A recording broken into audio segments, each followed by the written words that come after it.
The first thing we're going to do when starting our Latin lentils is cook our brown rice.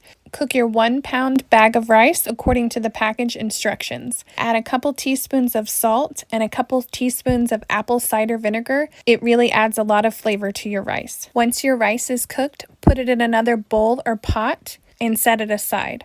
Now it's time to cook the lentils. Put your 1-pound bag of lentils into your pot and add about 8 cups of water. Next, you're going to add about 3 teaspoons of salt and 5 bay leaves. While we're waiting for the lentils to boil, you can chop up your 2 celery stalks, your 2 carrots, half of an onion, and 2 garlic cloves. Make sure to occasionally stir your lentils as they're cooking. Add about 3 tablespoons of apple cider vinegar.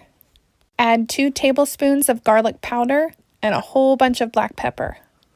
Add 2 teaspoons of dried oregano, or Italian seasoning works just as good. Next, add 3 heaping tablespoons of cumin. Stir in all those beautiful spices really well. Once almost all of the liquid has been absorbed from the lentils and they're almost tender, it's time to add the vegetables. We're going to stir in those vegetables really well, and then we're going to add a little bit more water. We're going to add about 3 or 4 cups of water. Put the lid back on your pot, and we're going to simmer it for another 10 or 15 minutes until the lentils are completely tender. While it's simmering, add a couple handfuls of chopped cilantro. Once the vegetables and lentils are nice and tender, now we're just about ready. Make sure to remove all of the bay leaves. Always remember how many bay leaves you added so that you don't serve a bay leaf. Be sure to taste test your lentils before serving, just in case it needs a little bit more salt. Your house is going to be smelling so good right now. Now it's time to plate up your beautiful lentils.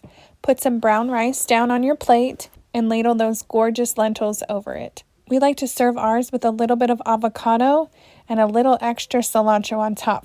Lentils are super packed with protein, fiber, minerals, and polyphenols, which are like antioxidant powerhouses. To start our egg drop soup, we're going to melt a couple tablespoons of butter in our pot. Add 1 large peeled and chopped potato. Next, we're going to add half of a chopped onion and 2 minced garlic cloves. Make sure to keep stirring so our potatoes aren't sticking. Next, add in 1 chopped carrot. Add 2 tablespoons of Italian seasoning. Add a whole bunch of black pepper and a few teaspoons of salt. Make sure to stir your vegetables really well. Next, we're going to add about 20 cups of water. Stir it well and add about 5 bay leaves. Add 3 tablespoons of apple cider vinegar. Put the lid on your pot and bring the soup up to a boil. Once your soup has boiled for about 5 minutes, add in half of a can of peas. Now it's time for the magic.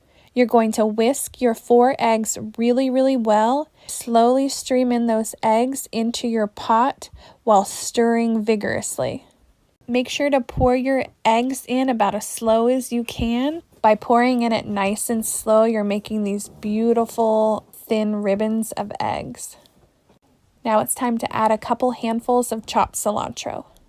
Stir your soup really well and add about 2.5 ounces of grated pecorino romano or Parmesan cheese. Be sure to taste test it to see if it needs a little bit more salt.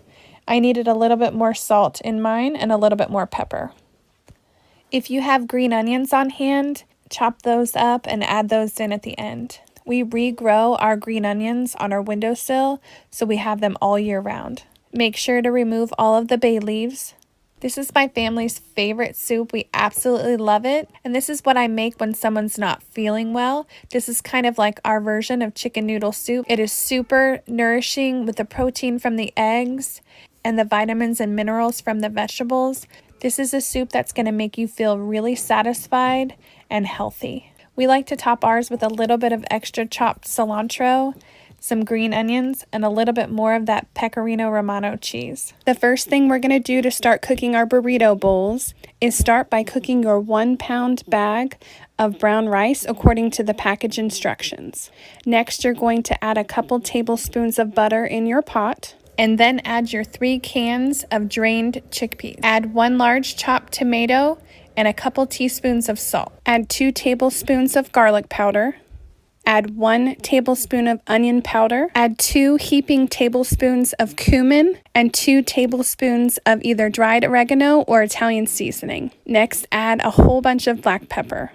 Add 1 tablespoon of turmeric and stir really well. Now you get to just choose whatever toppings you would like for your burrito bowls. So to plate it up, first put your brown rice down on your plate and then ladle your chickpeas on top. And now you get to choose whatever toppings you like. Our family loves lettuce, tomato, cucumbers, red onions, cheese, sour cream, cilantro, and even a little bit of green onion on top. This meal literally only takes about 10 minutes between the quick cooking of the chickpeas and the chopping of all your vegetables, but it is one of our family's favorite meals. We have it at least once a week. To start our dengue-style lentils, we're going to start by cooking our 1 pound of brown rice according to the package instructions. Once your brown rice is finished cooking, set it aside in another pot or bowl. Next, we're going to add about 8 cups of water to our lentils and bring to a boil. Add a few teaspoons of salt. Once the lentils are almost finished cooking, so they're going to still be a little al dente, they're going to have a little bit of a bite to it, but mostly tender, you're going to pour your entire pot of lentils into a bowl. Make sure to pour in any of the remaining liquid. Now it's time to start the yummy sauce for the dengue. Start by adding a few tablespoons of butter to your pot. Add 2 minced garlic cloves and 1/2 onion chopped. Add 3 heaping tablespoons of curry.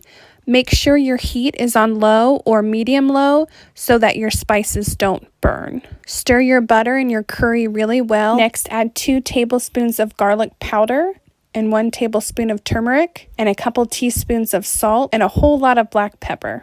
Next, you're going to add your 2 chopped tomatoes to your pot and stir it really well. Now it's time to add back our lentils to the pot. Give it a good stir. Next, you're going to add 1 can of coconut milk, and then you're going to fill that can back up with water and put 1 can of water in. Stir well and put your lid back on your pot and simmer for about 5 minutes. Once your dengue has started to thicken up a little bit, add your few handfuls of chopped cilantro. Put your lid back on your pot and simmer it for another 5 minutes. This smell is so glorious. Now the vegetables and the lentils should be nice and tender. Next, you're going to add a few tablespoons of apple cider vinegar. A lot of times when you're cooking and you taste test your food and it seems a little flat, it's usually missing one of 2 things. 1, it might be missing salt, or 2, it might be missing an acid. So that's why I use apple cider vinegar in almost all of my cooking. Now it's time to plate up your beautiful dengue lentils. We like to top ours with a little bit of sour cream. That helps take out a little bit of that curry heat. Enjoy.